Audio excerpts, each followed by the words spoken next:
नमस्कार दोस्तों, दूरदर्शन के खास कार्यक्रम इनसे मिलिए में आप सभी का स्वागत है। अन्नदानम परम दानम विद्या दानम अतः परम अन्नेन क्षणिका पूर्ति यावत जीवम च विद्या।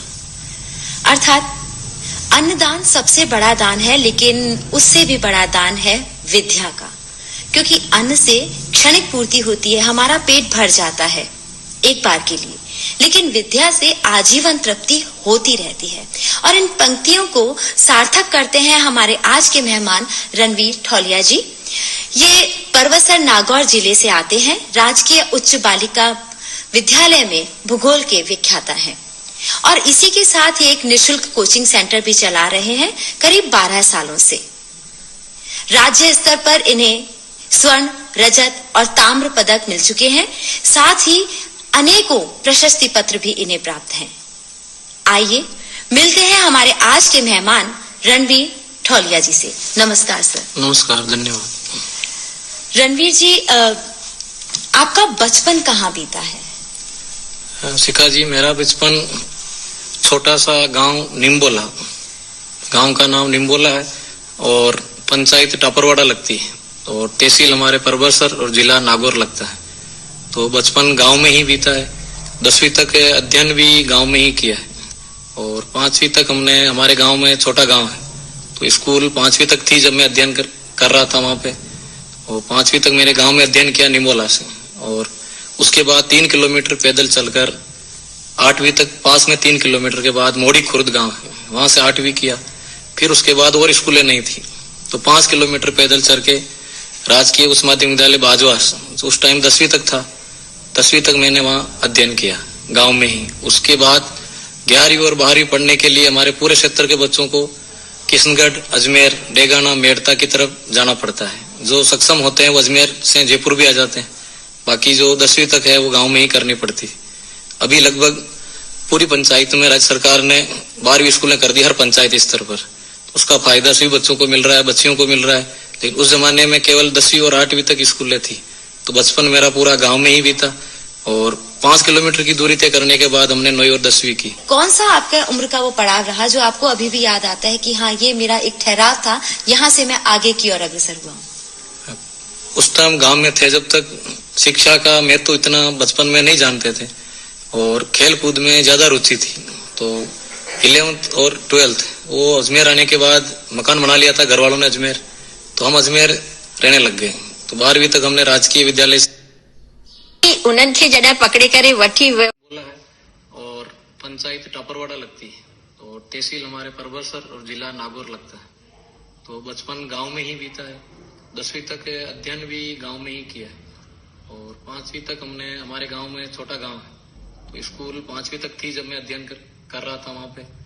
और 5वीं तक मेरे गांव में अध्ययन किया निमोला से और उसके बाद 3 किलोमीटर पैदल चलकर 8वीं तक पास में 3 किलोमीटर के बाद मोड़ी खुर्द गांव, वहां से 8वीं किया।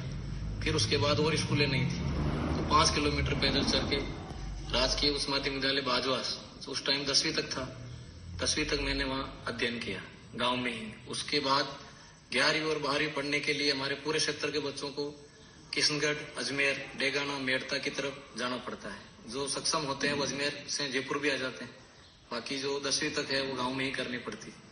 अभी लगभग पूरी पंचायत में राज्य सरकार ने 12वीं स्कूलें कर दी हर पंचायत स्तर पर। उसका फायदा सभी बच्चों को मिल रहा है, बच्चियों को मिल रहा है। लेकिन उस जमाने में केवल 10वीं और 8वीं तक स्कूलें थी, तो बचपन मेरा पूरा गांव में ही बीता और 5 किलोमीटर की दूरी तय करने के बाद हमने 9वीं और 10वीं की। कौन सा आपका उम्र का वो पड़ाव रहा जो आपको अभी भी याद आता है कि हाँ, ये मेरा एक ठहराव था, यहाँ से मैं आगे की ओर अग्रसर हुआ? उस टाइम गांव में थे जब तक शिक्षा का मैं तो इतना बचपन में नहीं जानते थे और खेल कूद में ज्यादा रुचि थी। तो 11th और 12th वो अजमेर आने के बाद मकान बना लिया था घर वालों ने अजमेर, तो हम अजमेर रहने लग गए। तो 12वीं तक हमने राजकीय विद्यालय से ही 12वीं की। उसके बाद राजकीय विद्यालय के बाद गवर्नमेंट कॉलेज अजमेर से BA की, वहीं से हमने MA की और B.Ed MDS यूनिवर्सिटी से की। मतलब हम ये मान सकते हैं कि अजमेर में आपको एक ठहराव मिला और आपने आगे की जो अपने जीवन के लिए अपने लक्ष्य है वहाँ निर्धारित कर लिया। जी।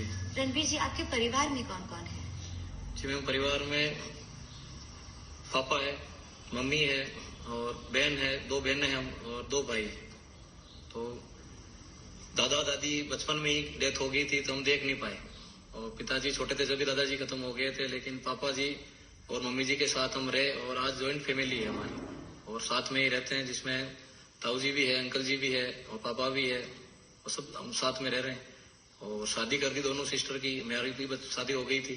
तो बड़ा मैं हूँ परिवार में, और मेरे से छोटी सिस्टर है कमलेश चौधरी, उनकी हमने शादी कर दी। उससे छोटी है ममता चौधरी, उनकी भी शादी हो गई। और दोनों जो ज्वाई जी है वो भी अध्यापक पद पर कार्यरत है। उससे छोटा भाई है वर्तमान में जो भी पीजी कर रहा है। आपकी भी विवाह हो चुका है, तो आपके बच्चे? मेरे से 2 बच्चियां हैं, बड़ी बच्ची है कोमल चौधरी और छोटी बच्ची है कीर्ति चौधरी। दोनों ही 6ठी और 7वीं क्लास में पढ़ रही है और इंग्लिश मीडियम में प्राइवेट में अजमेरी दादा दी के पास ही रहते हैं और वहीं प्राइवेट स्कूल में ही अध्ययन कर रहे हैं। आपने अलग अलग क्षेत्रों पे जाकर अपनी शिक्षा को ग्रहण किया है, बचपन से या पढ़ाई में कैसे रहे? बचपन में ही मेरा पढ़ाई की और रुचि कम थी और खेल की तरफ रुचि ज्यादा थी। और गांव में अक्सर बच्चे जो खेलते रहते हैं तो खेलने में ही शुरू से ही इंटरेस्ट रहा और पढ़ाई के प्रति इंटरेस्ट जब हुआ जब मैं बीए कर चुका था। और उस परिस्थितियों में जब इंटरेस्ट हुआ था तब बीए करने के बाद एक पारिवारिक जिम्मेदारी भी आ जाती है। तो उस समय वापस पढ़ाई की ओर रुचि हुआ और परिवार से मैं सक्षम था तो मैंने और 2 साल 3 साल अध्ययन किया। उस समय मैं जयपुर भी आया और यहाँ 10-11 में 6 महीने रुका था और उसके बाद मेरा 3य श्रेणी अध्यापक पद पर ज्वाइनिंग हो गई थी तो मुझे वापस जयपुर छोड़ के प्रतापगढ़ जाना पड़ा। अभी आपने बताया कि खेलकूद में भी आपकी रुचि थी, तो किस तरह के गेम्स आप खेला करते थे? मैं शिखा जी बचपन से मतलब 3री क्लास से अभी तक मुझे याद है जिस स्थान पे हम गए थे। कक्षा 3 में भी मैं कैप्टन था, फिर 4 में भी था, 5वीं तक थे हम। फिर स्कूल छोड़ के जब नई स्कूल में गए तो हमें एक चैलेंज मिला कि आप अच्छे खिलाड़ी है, फुटबॉल के खिलाड़ी थे हम जी। तो वहां पर भी गए तो हमारे गांव के जो बच्चे थे हम साथ में वहाँ टीम लेके जाते थे। फिर 6ठी 7वीं 8वीं 3 साल हमने फुटबॉल की अच्छी टीम थी और रिया बड़ी के सलीम जी हमारे गुरुजी थे, पीटीआई जी थे। उसके बाद फिर हमने फिर स्कूल चेंज हुई तो चेंज होने के बाद जब 9वीं 10वीं में गए और ये मेरा सौभाग्य है कि जिस पीटी जी ने मुझे तैयार किया आज उसी स्कूल में मैं पदस्थापन भी हूँ और गुरुजी और हम शिक्षक साथ में भी सर्विस भी कर रहे हैं। तो वहां से हमने फुटबॉल का तय किया। लेकिन 9th में आते आते मुझे लगा कि एक टीम सर्वश्रेष्ठ होने के लिए सभी खिलाड़ियों का अच्छा होना जरूरी है। तब मैंने 9th क्लास में अपना व्यक्तिगत गेम चुन लिया था एथलेटिक्स। फिर मैंने एथलेटिक्स से ही जुड़ाव रहा। 9th में मैं राज्य स्तर पर गया, 10वीं में भी गया, 11वीं में भी गया और 12वीं में भी गया, लेकिन नेशनल क्वालिफाई नहीं कर पाया उस समय। फिर यूनिवर्सिटी में आए तो यूनिवर्सिटी स्तर पर भी मेरे 9 गोल्ड 8 सिल्वर और 3 ब्राउन है। फिर भी स्पोर्ट्स में रहा और स्पोर्ट्स के अंदर 2009 में रेलवे के अंदर मैंने परीक्षा पास करके सिपाही पद पर गया, लेकिन उस समय ज्वाइन नहीं की क्योंकि पापा का एक सपना था कि मैं एक अधिकारी बनूं। इस वजह से वापस मेरे को 10-11 में बीएड करनी पड़ी और मैं जयपुर आया कोचिंग करने के लिए। तो आपने सारे जो स्वर्ण, रजत और ताम्र पदक हैं वो आपने फुटबॉल में ही लिए हैं?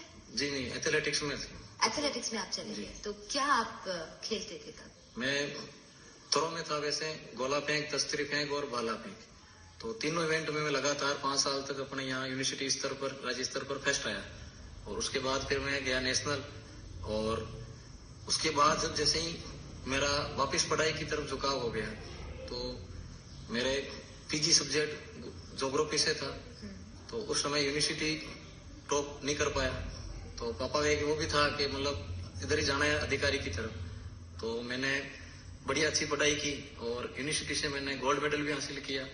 उधर स्पोर्ट्स में भी मेरा गोल्ड मेडल था और इधर मैंने पढ़ाई में भी गोल्ड मेडल हासिल कर लिया था। लेकिन मेरा पापा का सपना था कि मैं अधिकारी बनूं, जबकि मेरा सपना जब अलग हो चुका था। तो क्या सपना आपका रहा बचपन में? बचपन से तो मेरा सपना था स्पोर्ट्स में ही आगे जाना, लेकिन फिर आगे धीरे धीरे जैसे मेरी स्कूल एजुकेशन खत्म हुई और कॉलेज एजुकेशन की तरफ जब मैं बढ़ा तब मेरा सपना चेंज हो चुका था। उस टाइम ये था कि गरीब बच्चों को मैं शिक्षा से जोड़ूं, जो सक्षम नहीं है, आर्थिक दृष्टि से सक्षम नहीं है, उन बच्चों के प्रति ही मैं सेवा करूं। और अभी तक मेरा वही लक्ष्य है जब से।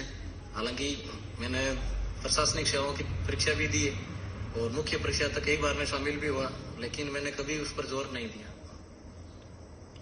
अभी आपने कहा कि मेरे पिताजी अधिकारी थे इसलिए मैं भी इसी क्षेत्र में आया, एक नौकरी करना अलग चीज है, लेकिन मैं देख रही हूँ कि आप सेवा भावी भी बहुत हैं और आपने निशुल्क कोचिंग सेंटर एक चला रखा है। तो कोई खास वजह है कि आपने निशुल्क कोचिंग सेंटर की स्थापना की? जी मैम, वो बिल्कुल थी, क्योंकि मेरा ये चीज बचपन से भी थी कि मुझे जो पापा चीजें ला कर देते थे घर पे, तो मैं बचपन में जानता नहीं था कि वो सक्षम इसलिए ला कर दे रहे हैं। और जो मेरे साथ बच्चे पढ़ाई कर रहे थे उनके पास वो चीजें नहीं होती थी, चाहे वो ड्रेस हो, चाहे पेन पेंसिल तक की बात हो, वहां उस जमाने में भी नहीं थी। क्योंकि 2002 में मैंने 10वीं की है और 2004 में 12वीं की थी। तो उसे जब 2002 से पहले ये आधुनिकता का जमाना, फोन वगैरह भी कुछ नहीं थे, लेकिन जो छोटी मोटी चीजें लेकर आते थे तो मैं देखता था कि मेरे पास है, इस बच्चे के पास क्यों नहीं। तो वो बचपन से दिमाग में बैठ गई थी। और धीरे धीरे जब आगे जाके देखा था, मैं 6वीं 7वीं में आया था, तो हमारे पास इशाक अली नाम से एक अच्छा स्पोर्ट्समैन था, फुटबॉल खिलाड़ी था, परंतु उसको सक्षम नहीं था कि वो फीस भी भर सके। तो हमने सब बच्चों ने मिलकर उसको आगे बढ़ाने की कोशिश की कि उसकी वजह से हमारी टीम जीते। और कई बच्चे जो प्रतिभा है, जो हर क्षेत्र में, गांव में जो अपन चलेंगे, गांव के अंदर और ढाणी ढाणी तक वो प्रतिभा छिपी हुई है, लेकिन वो आर्थिक दृष्टि से सक्षम नहीं होने की वजह से वो ऊपर नहीं हो पाते। इस कारण से मेरा धीरे धीरे आगे वो लगाव बढ़ता गया। फिर वापिस जैसे मैं अजमेर आया, तो अजमेर हमारे गाँव के जो बच्चे थे उनको अजमेर में रूम दिलाना, गैस की टंकी की व्यवस्था करना, एडमिशन दिलाना, 2004 से मेरा काम शुरू हो गया। लेकिन पापा को मैं डरता बता नहीं रहा था कि मतलब मुझे डांटेंगे, इस वजह से ये काम चलता रहा। फिर धीरे धीरे मैं 7 तक ये काम किया। और 7 के बाद जैसे ही मेरा एजुकेशन की तरफ मूड हुआ कि अपन पढ़ लेते हैं, तो मैं जयपुर आया, तो जयपुर में कई बच्चों को यह सेवा करता था, तो साल भर यहाँ रहा। उसके बाद मेरी बीएड कंप्लीट हो गई। तो दिल में एक बात चली रही थी बच्चों के प्रति सेवा करने का, लेकिन वो मौका असली रूप से मुझे दरियावा जाने के बाद मिला। और घर पे भी मैं 2007 से ही बच्चों को पढ़ाता था। एक रूम लिया, घर पे तो पापा अलाउ नहीं करते थे कि वो मुझे जोर दे रहे थे खुद पढ़ने पर। यहाँ तो आपने बोला कि दरियाबाद जाने के बाद में मुझे स्पेसिफिकली ये मौका मिला, तो दरियाबाद में ऐसा क्या खास था? खास ये था कि मैं खुद स्वयं अपने पैरों पे खड़ा हो गया था, मेरी नौकरी हो गई।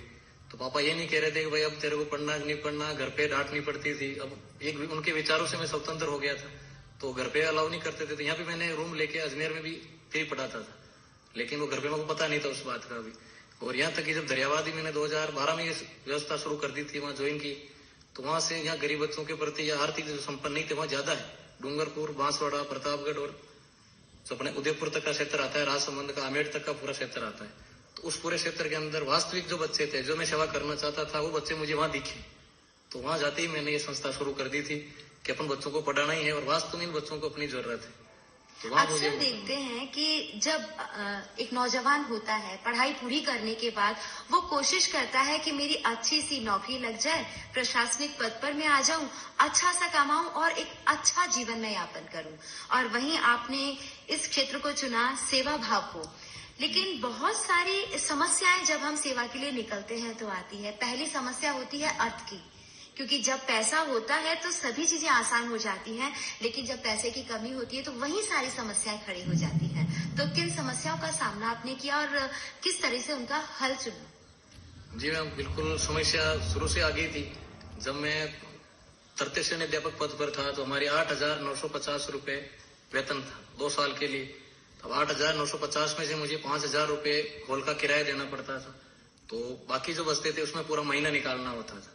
तो आर्थिक दृष्टि का सामना मैंने खुद ने भी किया, लेकिन मैंने इसलिए कर लिया कि बचपन से ही मैं उन बच्चों के साथ ही रहता था जो इन समस्याओं का सामना करते थे। तो अक्सर उनसे ये चीजें मुझे सीखने को मिली। और खुद मैं एक अधिकारी के पुत्र होते हुए भी मतलब आर्थिक दृष्टि से कमजोर बच्चों के साथ रहता था, तो वो समस्या का समाधान मुझे मिल गया। और मैंने यहाँ तक कि जब नौबत आई तो मेरे मतलब दूध दही तक भी मैंने बंद किया था 2 साल के लिए। लेकिन घर वालों को इस चीज का पता नहीं था कि 2 साल तक भी कोचिंग भी चल रही। 2 साल बाद घर वालों को पता पड़ा कि मैं वहां बच्चों को पढ़ा रहा हूँ, तो घर वालों ने भी सपोर्ट किया, भाई आपको मुझे पेमेंट नहीं देनी है, या आप अपने पास रखो। और दूसरा, सामाजिक रूप से भी वहाँ सामना करना पड़ा, क्योंकि सामाजिक रूप से कोचिंग चलती है, समाज वाइज आज पूरे 33 जिलों में चल रही है, अपने अपने समाज की चलती है। लेकिन मेरा एक सपना था कि हर बच्चा समाज का अपने पास बैठे, हर बच्चा आगे बढ़े। और केवल पुरुष की भी चलती है, महिलाओं की अलग चलती है, लेकिन हमारे पुरुष महिला दोनों भाई बहन साथ बैठते थे, सर्व समाज के बच्चे भी साथ बैठते थे और हर धर्म के बच्चे भी हमारे साथ साथ बैठते थे। सबको साथ लेकर चलने का वहां से मौका मिला, तो हर समस्या का सामना करना पड़ा, क्योंकि वहाँ अदर भी कोचिंग चल रही थी और प्रतियोगिता का जमाना है। तो अपन को अगर सही साबित करना है तो अपन को संयमित रूप से आर्थिक, सामाजिक और राजनीतिक सबसे तालमेल बिठा के हमने एडजस्ट किया और कमरा जो किराया था वो सस्ते रूप में लिया ताकि हमारा किराया ज्यादा नहीं बढ़े। और यहाँ तक कि मेरा कोई भी शौक नहीं था जिस पर मैं पैसा खर्च करूं। और मैंने एक ही चीज दिमाग में आई कि अपन किसी बच्चे को 50,000 रुपए पढ़ने के लिए नहीं दे सकते, तो ऐसे कौन सी उपाय जिससे अपन बच्चों के पैसे रोक सकते हैं। तो फिर मैंने शुरू किया। अब एक एक बच्चे को अपन पैसा देके आर्थिक सहायता करें तो वो संभव नहीं है। फिर हमने कोचिंग शुरू की इस वजह से कि 500 बच्चे भी अगर बाहर नहीं जाएंगे, एक बच्चे के 1000 रुपए भी खर्च हो रहे हैं तो 500 बच्चे हो गए। तो मैंने मेरी समस्याओं का सामना भी किया और कई यहाँ तक कि मतलब जैसे छोटी मोटी प्रलोभन भी मिला, छोटी मोटी धमकियां भी आई, तो उनको भी मैंने शेष रूप से स्वीकार किया कि भाई तुम्हें पढ़ा रहा हूँ, आपके बच्चों को मुझे पढ़ाने दो, आपके बच्चे अगर सक्षम हो जाते हैं तो उसके बाद आप मुझे मिलना। और प्रलोभन भी आया, लिफाफे पे करके आते थे कि आपको इतने पैसे दे दिए जाएंगे, आप कोचिंग बंद कर दो या हमारे यहाँ पर आ जाओ, तो उनको भी मैंने ठुकरा दिया कि मुझे 1 रुपया भी नहीं चाहिए।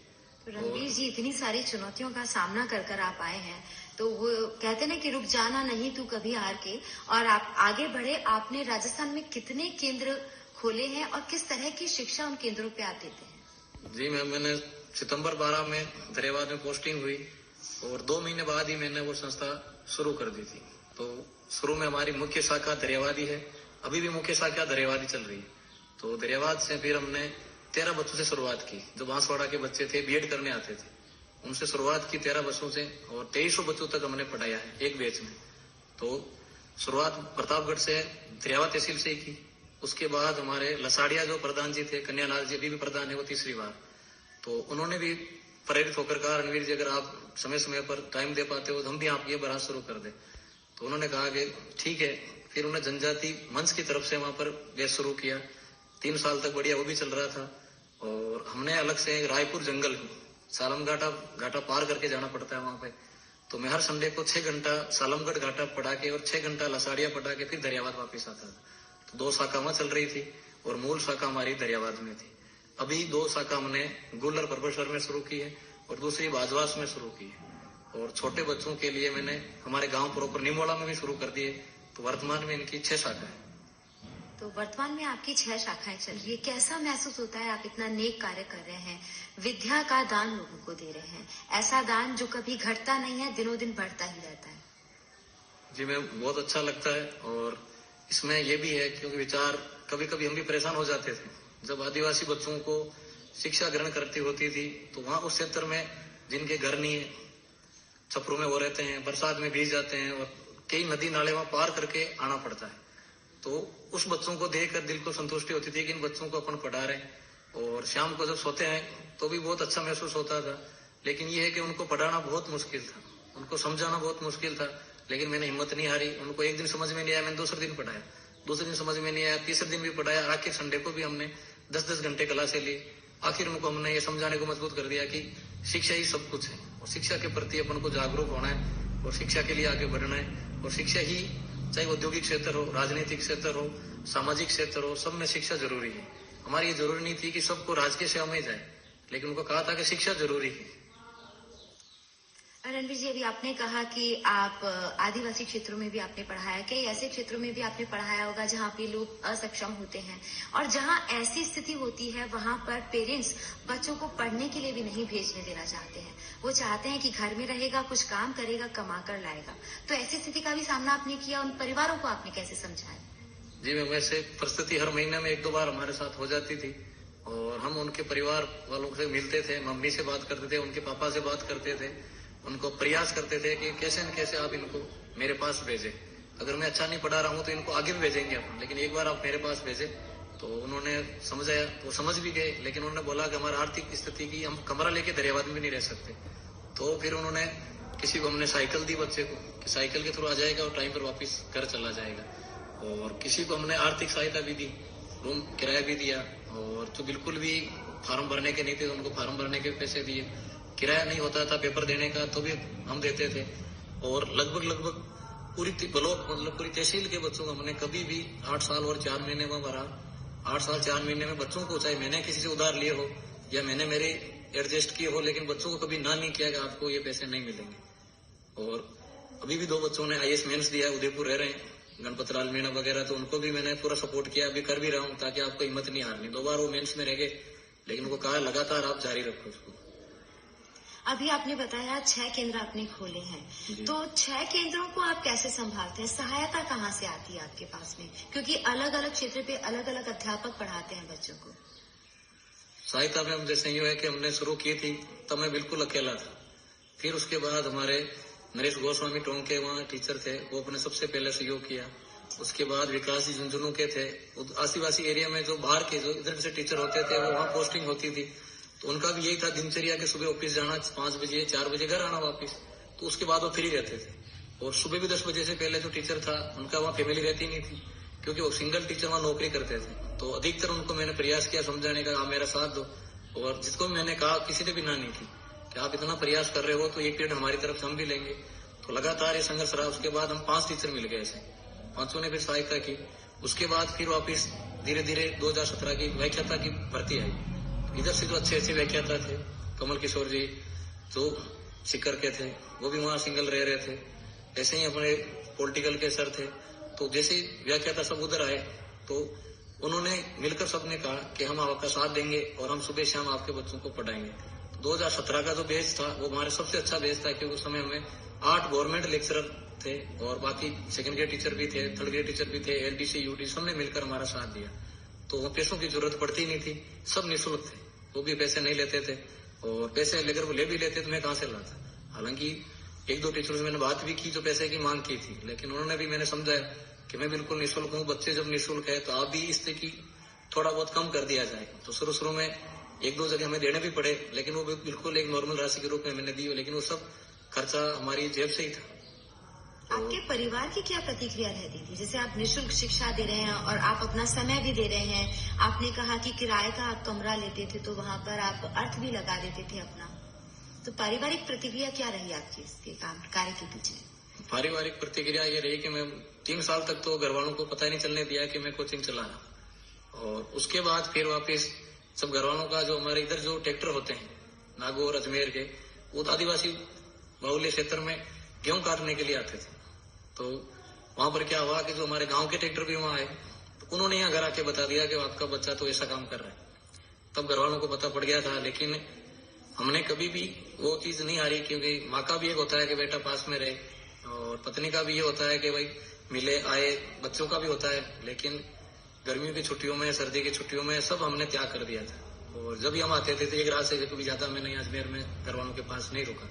लेकिन मम्मी ने ये कहा कि अब जो कर रहा है वो अच्छा कर रहा है, लेकिन कभी कभार हमारे पास आ जाया कर। पापा ने भी बोला कि जो ठीक है तू कर रहा है वो अच्छा कर रहा है, लेकिन कम से कम तेरी खुद की पढ़ाई जारी रख, क्योंकि अभी तक उनकी वही था कि ये अधिकारी बने, जो कि मैंने ये दिल से निकाल दिया था कि अपने अधिकारी बनना नहीं, अधिकारी बनाना है।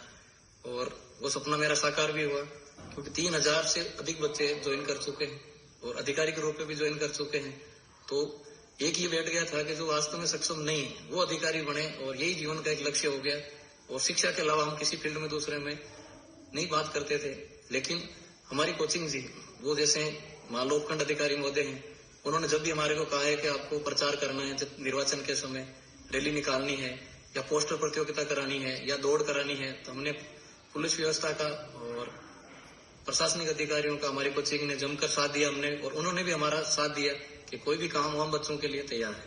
तो उस समय भी ऐसी कोई नौबत नहीं आई। लेकिन जब यहाँ घर वालों के प्रति, क्योंकि साल में 1-2 बार आना, क्योंकि टीचरों को सबसे ज्यादा छुट्टी मिलती है, तो गर्मी की 1.5 महीने की छुट्टी होती थी। लेकिन मम्मी जब ये कहती थी आया नहीं, तो मैंने किसी न किसी बहाना बनाना पड़ता था कि आज मेरे ट्रेनिंग है, क्योंकि वो कहती थी कि सब पूरी दुनिया के आसपास के टीचर घर आ रहे हैं तो तू वहाँ क्या कर रहा है। तो मैं उनको कहता था कि मेरी ट्रेनिंग चल रही है। तो शुरू में झूठ भी बोलना पड़ा, क्योंकि बच्चों का एक दिन अगर घर आते हैं तो 4 दिन 5 दिन बिगड़ जाते हैं, क्योंकि अपन छुट्टी भी 2 दिन करते हैं। अभी भी मैं छुट्टी नहीं करता हूँ, 10 साल की नौकरी हो गई, संडे को मैं छुट्टी नहीं रखता हूँ, क्योंकि बच्चे छोटे बच्चे होते हैं, उनको भी स्कूल के अंदर छुट्टी रखें तो अपन 2 दिन की छुट्टी रखेंगे, वो 4 दिन खराब होते हैं। और यही प्रतियोगी परीक्षाओं का है, बच्चों को 2 दिन छुट्टी रखेंगे तो वो 4 दिन खराब करते हैं।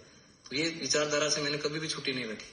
बिल्कुल। एक घर वालों ने भी चीज जी, सपोर्ट किया। अभी आपने कहा छोटे बच्चे हैं, आप प्रतियोगिताओं की बात भी कर रहे हैं, तो मैं यहाँ एक सवाल मेरे जहन में आ रहा है कि आपके जो भी ये कोचिंग सेंटर्स हैं वो किस तरह की पढ़ाई बच्चों को करवाते हैं? मूलभूत करवाते हैं या रोजगारोन्मुखी है या प्रतियोगिताओं की तैयारी करवाते हैं? कोचिंग में सिर्फ प्रतियोगिता परीक्षाओं की ही तैयारी करवाते हैं, क्योंकि छोटे बच्चों की बात इसलिए कर रहा हूँ कि मैं मतलब 3rd ग्रेड टीचर भी रहा, 8वीं तक स्कूल में पढ़ाया और उन बच्चों के साथ घुल मिल के मैं कभी कुर्सी पर नहीं बैठता था। उन बच्चों को ग्रुप बना के उन बच्चों के बीच में बैठता था ताकि बच्चे वो दिल से जुड़े और उनकी जो वास्तविकता जो बात है वो दिल की बताए। तो 3rd ग्रेड टीचर रात बच्चों से जुड़ा रहा 5 साल तक। फिर मेरा व्याख्याता पद पर चयन हो गया, तो व्याख्याता के रूप में 11th-12th को पढ़ाने का मौका मिला। 11th-12th को जब हमने पढ़ाया तब उनकी थोड़ी भावना अलग थी, उनके प्रति वैसे जुड़ाव रखना पड़ा। लेकिन कोचिंग में सिर्फ और सिर्फ हम प्रतियोगी परीक्षाओं जैसे ग्राम सेवक है, पटवारी है और LDC है, UDC है, वनपाल है, कांस्टेबल है, सब इंस्पेक्टर है, और लास्ट में जब हमारे इधर से लेक्चरर तो आए गए थे हमारे पास, इधर से जो प्रिंसिपल का प्रमोशन हुआ व्याख्याता पद से, तो सब प्रिंसिपल साहब हमारे वहाँ आए। 2-3 प्रिंसिपल साहब ऐसे भी थे जिन्होंने RS क्वालिफाई करके फाइनली सिलेक्शन भी उनका हो चुका था, लेकिन उन्होंने ज्वाइन नहीं किया। इस वजह से मेरा मनोबल बढ़ा, तो उनके पास भी मैं गया तो उन्होंने कहा कि सर हम आपके साथ हैं। तो उन्होंने जमकर कहा आप तो RS का बेस शुरू करो, हम आपका बेस को संभालेंगे। तो हमने RS का बेस भी चलाया था, लास्ट टाइम पर RS का बेस शुरू कर दिया था, सब इंस्पेक्टर का भी शुरू कर दिया था। तो उनका जब मनोबल मिला तब हमने RS का बेस शुरू किया। प्रतियोगी परीक्षा का लाभ हम अलाउ नहीं करते थे किसी बच्चे को जी, 12th के बाद ही बच्चों को अलाउ करते थे। आपने भी थोड़ी देर पहले कहा कि 3000 के करीब बच्चे चयनित हो चुके हैं और उन्होंने नौकरी भी ज्वाइन कर ली है जी। तो कई बार ऐसा होता होगा कि जो लोग नौकरी पा चुके हैं वो आपके पास आते होंगे, वो भी सहायता करना चाहते होंगे इस तरह से कोचिंग सेंटर में अपनी तरफ से। जी मैम, वो जो जिनका सिलेक्शन हुआ है वो खुद कोचिंग में पढ़ाना भी चाहते थे और हमने मौका भी दिया है। जैसे जय सालवी वगैरह जो वहाँ पर रहते हैं उनको हमने मौका दिया, वो पढ़ा, अभी वर्तमान में पढ़ा भी रहे हैं। लेकिन पैसों के नाम से शुरू से हमने न किसी से 1 रुपया चंदा लिया, न किसी से 1 रुपया दान लिया। और जो बच्चे सर्विस लग जाते थे उनसे भी हमने कभी तक मतलब खाने तक की पार्टी भी अलाउ नहीं की और न कोई गिफ्ट उपहार वगैरह रूम पे अलाउ था। तो सिर्फ उनसे एक ही कहते थे कि आप जब मेरे से फ्री पढ़ के लगे तो आप अपने जब दूसरों को नहीं पढ़ा सकते कम से कम अपने परिवार में से किसी 2 को या 1 को सक्सेस करना है। मान लो जैसे बुआ का लड़का है, मौसी का लड़का है, मामा का लड़का है, परिवार में ताऊ अंकल भी हो सकते हैं, सब सक्षम नहीं होते दुनिया में, चाहे 4 भाई है तो उनमें से भी एक थोड़ा कमजोर रहता है, तो उनके बच्चे को आपको सक्सेस करना है। हमारा यही वादा था सिर्फ बच्चों से, बाकी पैसा लेना कभी किसी बच्चे से 1 रुपया भी हमने नहीं लिया। और कई जो अच्छे व्यक्ति थे वो हमारे पास आते थे चंदा लेने के लिए कि आप चंदा ले लो और इस कोचिंग को और अच्छा करो। और अच्छा तो सिर्फ पढ़ने से होता है। अगर सूक्ष्म रूप में हम ये समझे तो आप यही चाहते हैं कि आगे से आगे आप बढ़ें और ज्यादा से ज्यादा इस तरह के कोचिंग सेंटर्स चलाएं और जो भी बच्चे हैं जो उनको आप शिक्षित करें।